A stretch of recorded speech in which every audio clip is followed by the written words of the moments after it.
Hey there, everybody, and welcome to the Fearless Thinking Podcast, designed to help you navigate authentic leadership and the entrepreneurial journey.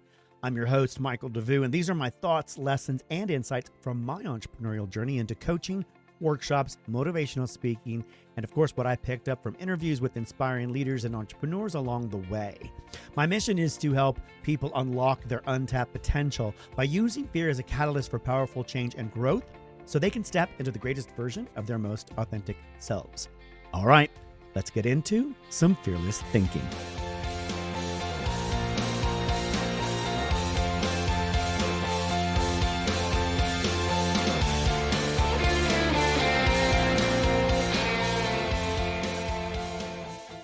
Hey, everybody, welcome to Fearless Thinking Podcast here on the Ascend Hub.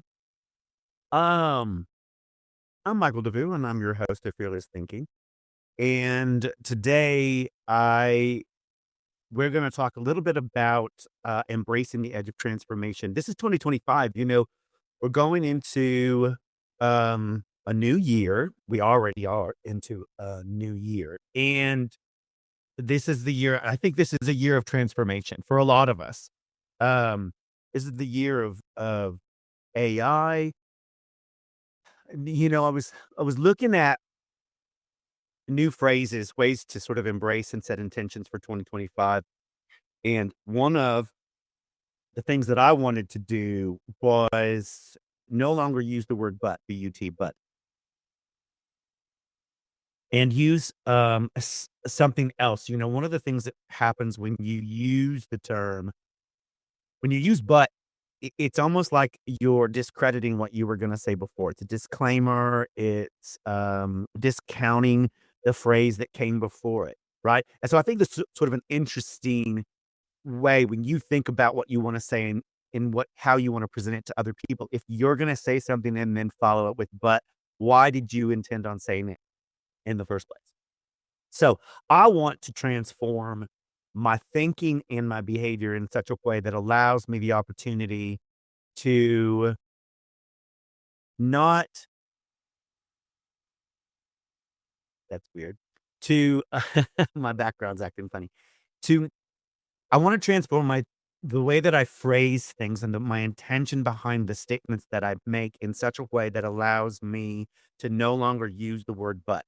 There are places and there are times, of course, for that particular phrase. But in terms of embracing the edge of transformation for this particular episode, this is about getting uncomfortable with comfortable, or getting comfortable with the uncomfortable. These are feelings that are signposts guiding us towards a stronger and wiser you. One of the things actually that I spoke about, which is interesting, at the event that I did 2 weeks ago now, for future-proofing your success, it was a wonderful quote, and I'm trying to remember who it's from. It's probably by Brad Jacobs, that basically says that if you're feeling uncomfortable and you're feeling awkward or difficult or whatever around certain feelings around something, it means you haven't taken action on something that's valuable and important to you. And as entrepreneurs, solopreneurs, business owners, what have you, as I've said before, when you do have or become something greater than you are today, you've announced to the universe that you're stepping into a new version of yourself, right? You're taking on all these new responsibilities, these new roles. And especially here in 2025, when we're looking at transformation and we're looking at embracing a new us in a new year, those feelings that are coming up are simply warning signs or simply guideposts for you, because your future self has just said, hey, look at this, by the way. You just said you wanted to become this new entrepreneur. You wanted to quit your job and start a business. You wanted to go back to school or start a family. And what's fascinating about that is that if we've been hitting the snooze button on our lives, if we've been not taking good care of ourselves and not making ourselves a priority, if we've been putting all other things, business opportunities, money, individuals, ahead of our own well-being, you can only imagine that the brain is sort of tracking these changes and tracking these behaviors that you've been doing, right? And so as a result, when you decide that you want to step into something bigger and better than you are today, first of all, you're telling the universe that what I am right now is not enough and I need to step up and step forward into something grander and bigger and larger than I am. Well, when you do that, your brain is already tracking the fact that you have kind of not been good to yourself, kind of haven't been paying attention, maybe haven't been doing the things necessary to ensure your success. So now those ideas of self-doubt, self-worth, maybe I can't do this, not worthy of it. I don't have enough syndrome, right? I don't have enough contacts, money, resources, time, effort, whatever it is, those doubts that keep popping into your mind are simply the signposts along the way that are guiding you toward that stronger version of you that you've announced you wanted to become. Now, we're going to talk about the discomforts of a few things: discomforts of growth, the role of fear and doubt, building resilience, and rewards of growth, and then reframing the journey. So, the discomfort of growth. You can't have growth without it. Let's just go back to the days when we were growing up. We had growing pains. I mean, it's a real thing. It's not a phrase just because. It is because when you're growing, your bones are growing and it hurts. There's aching and there's pain involved in your body getting bigger, your muscles growing, your bones growing, right? It's same thing when you go to the gym and you want to work out, which you can totally tell by my wonderful physique that I am regularly at the gym. Not. However, when you do that, in order to encourage growth, you have to endure some uncomfortable pain, some discomfort, right? And I think it's not just enough that we understand that this discomfort is an essential part of our growing process, but I think it's also important that you honor it in a way that says it's a signal that explores the fact that we're pushing our boundaries. When you are I don't know what's happening there in that background. Something went weird. When you're exploring ways to increase your skill sets, mindsets, all the different things, you're gonna experience some uncomfortable spaces, some interesting spaces that bring up certain parts of your life that maybe you weren't thinking about, weren't prepared to face. So when those things arise, if you can adjust your mindset to understand that that's an encouraging sign, that's a sign of growth and opportunity for you. The role of fear and doubt. Now, this is the thing this is my jam. This is what I love to talk about, which is, fear. I think when you begin to adjust your mindset around these things, when you begin to reframe your experience and your relationship with fear in such a way that you are now engaging with those doubts, those fears on a regular basis, what happens, and this is part of the feel, foster, flip, and free scenario, is the steps, the four F's framework in making fear your friend. When you begin to foster a relationship with fear, your fear specifically, what happens, it's very interesting. At a certain time or a certain specific part of your journey, it stops feeling like fear. The things you used to call fear, which I feel like, honestly, I feel like we use fear as a cover all for a lot of actual emotions that really require names: doubt, anxiety, trepidation, worry. Those are specific terms for the types of feelings that we're having. And I feel sometimes we use the word fear as sort of a cover all, bingo. I don't think that's fair, number one, to the word fear, let alone to our emotions. I feel like we really should be using better words and clarified words for that specific feeling that's coming up when we're trying to step into the version of ourselves. So I think it's important that we understand the role of fear and doubt in our lives as solopreneurs, entrepreneurs, and business people. It's going to come up because it is helping to guide us to make better decisions for ourselves and better strategies for our future. This is the opportunity to lean into those feelings and then bring them on this side of the future proof committee, on this side of the table, and start to ensure that you're getting that feedback mechanism, right? And that you're engaging with it. One of the things that I thought was really fascinating, I didn't realize that the fears that I had just stopped. They stopped feeling like fear, and I stopped referencing them as fear, because they just didn't feel like fear anymore. It just felt like information. It felt like data. They felt like I don't know, something else, but just not fear. It was like, "Oh, this is something I should be paying attention to. This is something I've asked for. I've literally asked the universe for this opportunity, and here are all the little uncomfortable things and potholes and obstacles and challenges I get to face to become this version of myself I said I wanted to be." Now, not every one of them are gonna feel good.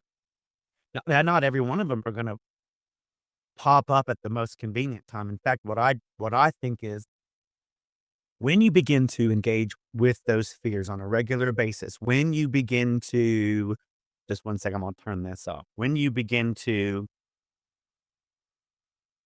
engage with those, some of them will begin to like what I do because I usually have a weekly meeting with myself and my AI called Fred, through Fireflies, and I go through all of the emails, notes, thoughts, ideas, things like that that I've been thinking about this during this week's period, and I share my continuing thoughts about that.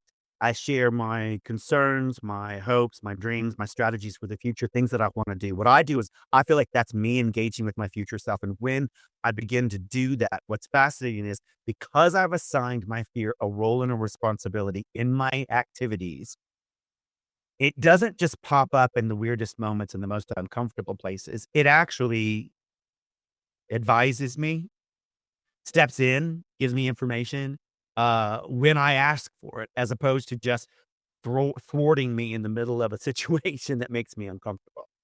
So I think that all of us can engage with fear and learn to understand that our relationship with fear is something that we need to nurture and we need to lean into. It's never gonna go away. You won't get rid of it. You can't it's like you can't, you can't get rid of I don't know, happiness, joy, thinking, your brain. But fear is just one of those things. It's one of those mechanisms that your brain and your body engage with regularly to help guide you on this wonderful journey called life. So, building resilience. Now, there's just no way to build resilience without obstacles. You can't build resilience without struggle, right? Now, the struggle, you can define the struggle. It doesn't have to be bad. We can make better, wiser choices for ourselves to ensure that the types of struggles that we are engaging with are actually productive and moving us forward and we're growing as individuals. I think that's one of the wonderful things about getting older.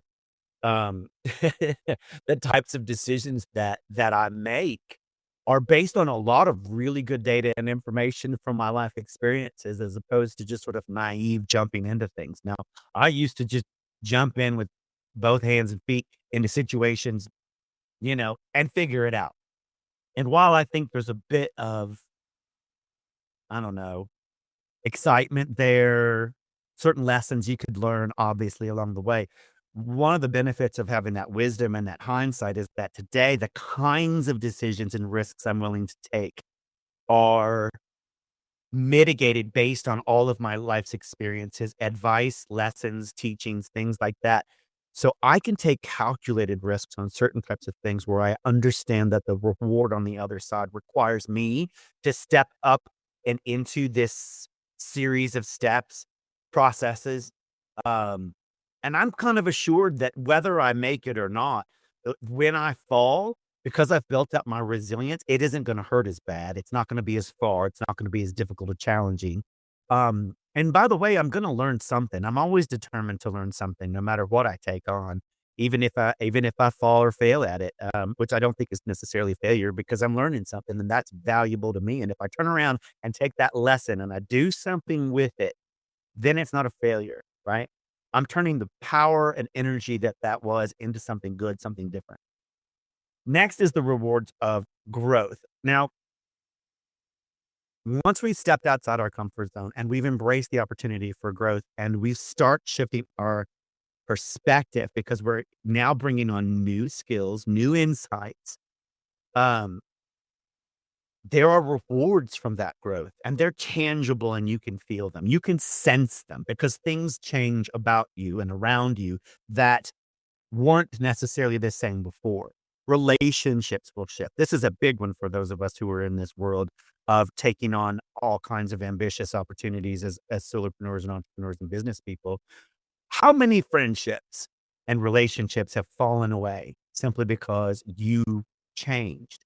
And it's fascinating to me because I feel like that's just the universe just going, you know what, we're just going to move this out of your way because you need new opportunities and new relationships to help you build your dream. And this particular relationship served its course. It's now time to go. And we're just going to get that out of the way and let them go on their way, be at peace, right? That is one of the rewards of growth. It is also challenging sometimes for us to let go of those relationships. I don't want to call them unhealthy specifically. I suppose they are unhealthy if you continue to hold on to them and they're not doing you any good. If those relationships are holding you back or they're seeing you in some kind of negative light, then I would encourage you to look at that as a reward of growth to let go and move forward, especially when you're trying to step into something greater, right? You have an opportunity. You've asked for this opportunity from the universe. You're doing the work, gaining the new perspectives. You're gaining the new skill sets. You're building something big. And the one thing that's going to hold you back is a relationship you can't let go of, who sees you in a lesser light, I wanna say, because what you were before isn't as big and beautiful and bold as it is today. And if they continue to see you in this lesser light, then that is not a reward, that is something that could hold you back. So think about that for a minute. Other rewards of growth are opportunity. The minute you begin to step fully into that version of yourself and you begin to gain new skill sets and opportunity, you build resilience. What do you think happens the next time you announce to the universe you're ready for the next set of weights? You're ready for the next, like, to ramp up, right? Because you've already gained those skill sets and muscles and all of those things. You can now ask for something bigger. You can now step up to something bigger and bolder than you even did before. And I think that's one of the interesting things about why remain ambitious is because every time we set a bar, we see another bar and another bar and another bar beyond that because we see that we're capable of so much more than we are currently. We see that and we go, you know what? And once I complete this, I think I can go after that.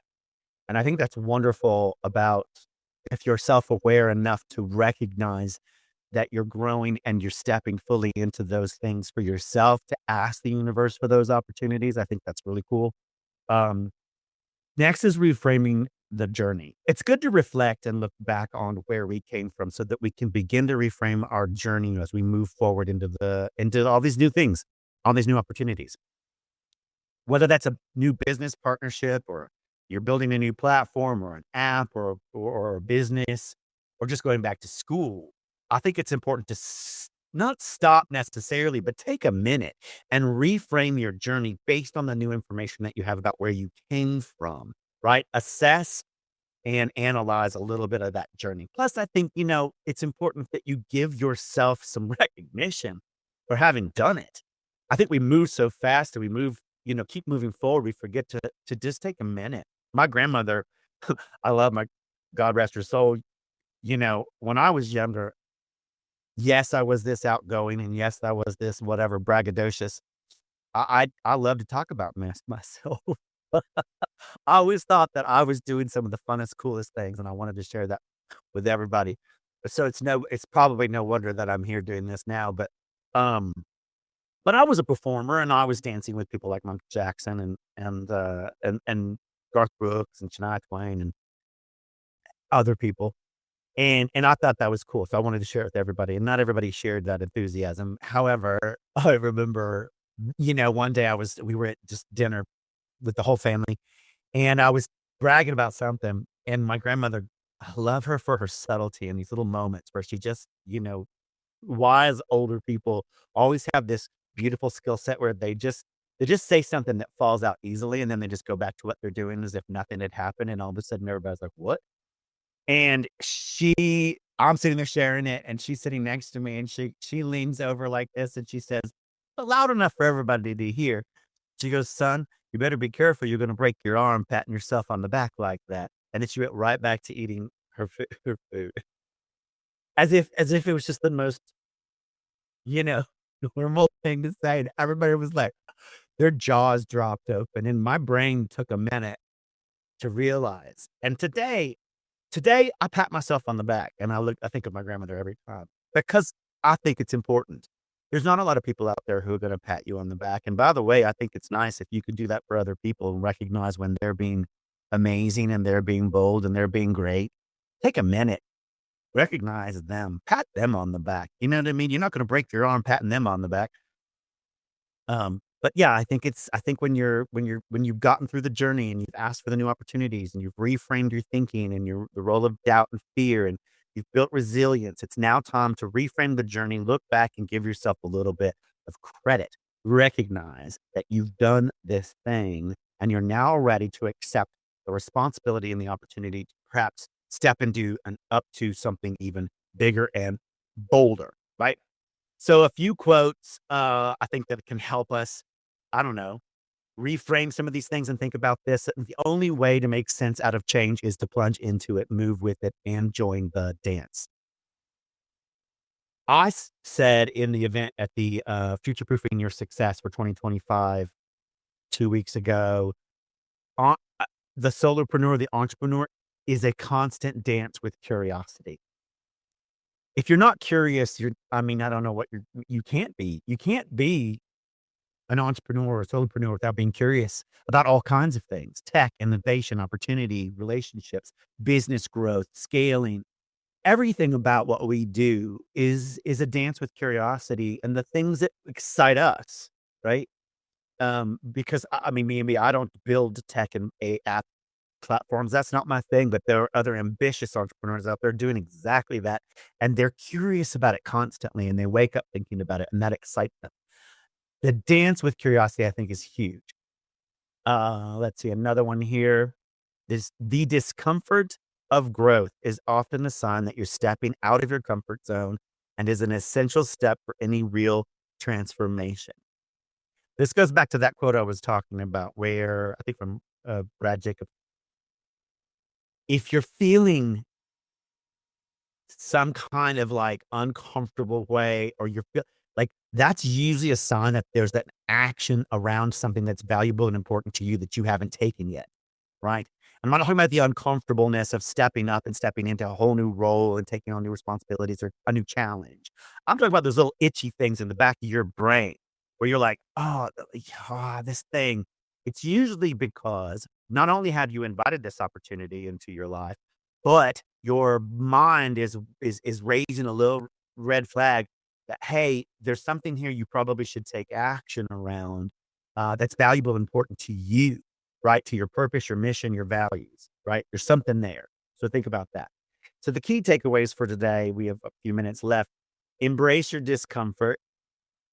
You know, figure out what that is for you. I would encourage you to write that down. Like whenever you feel a moment of discomfort, especially when it comes around your business or your journey, maybe jot down a little note. I use voice notes AI and mem.ai um to record my thoughts because I have so many of them and they seem random. Now, let me just say this is a caveat, because when I was younger, they were random, but after 40 years of having them, they wove together finally, and they're becoming something. So keep track of those thoughts, because one day they actually might turn out to be something important and valuable for you. But I think if you know you're having a moment of discomfort, I would note the time, note the space, and note the subject matter around what is that discomfort, right? Because you're gonna discover, if you keep a little track of that and you make a little memo for yourself, you might discover that there's something valuable and important in that moment of discomfort that you weren't aware of. And that if it's happening regularly or it's happening during certain circumstances, ah, okay, that's important data for you to have. And now you can begin to either adjust or mitigate or plan for to figure out exactly what you need to do so that that no longer becomes uncomfortable. Facing your fears. This is part of the 4-step framework: feel, foster, flip, and free.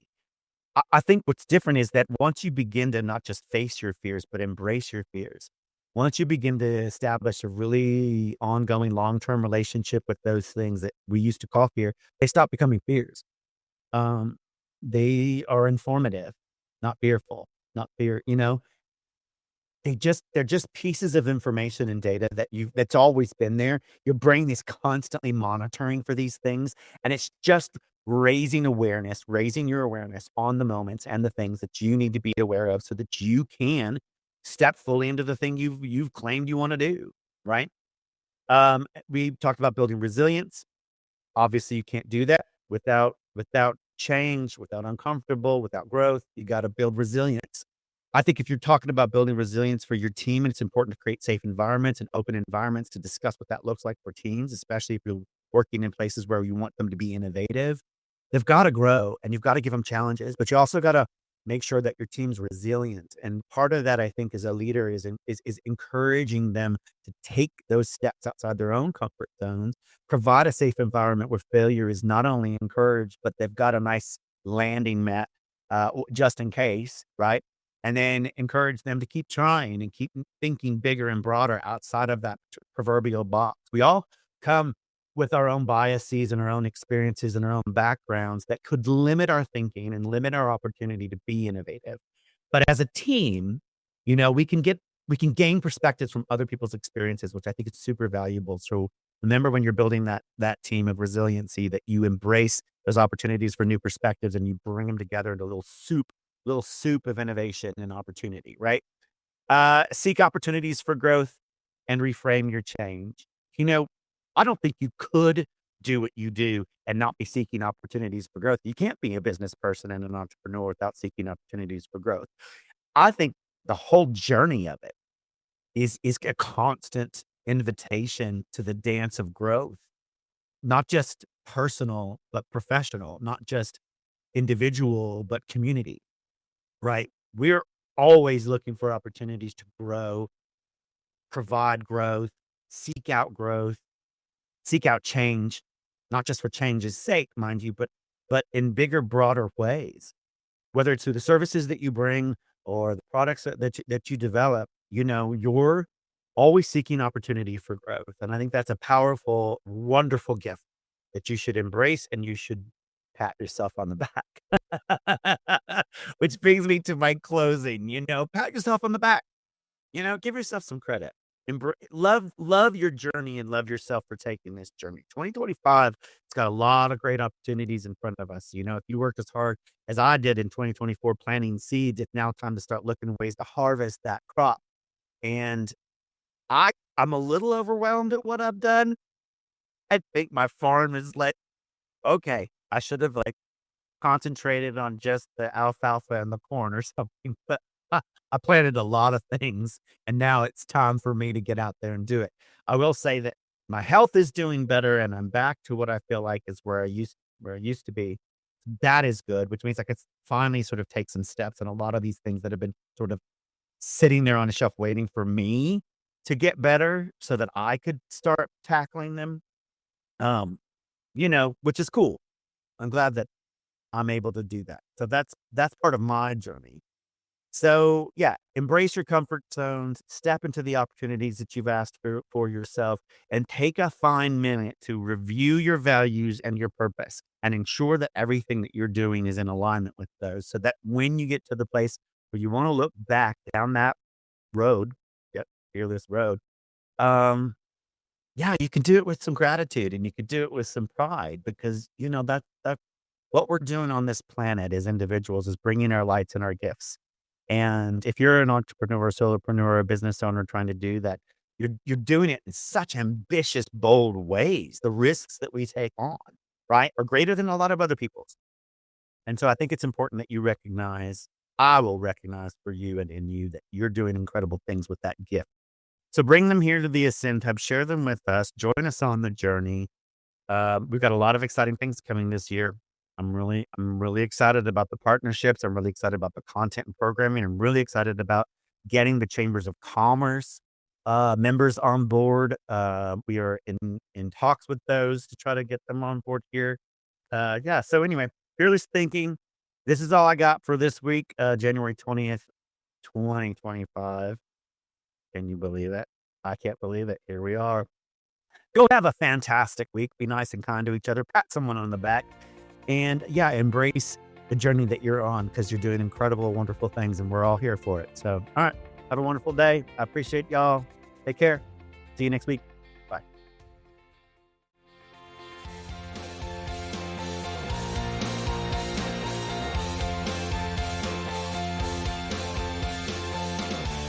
This has been a Fearless Fraud Network production, brought to you by the Media Holdings, LLC.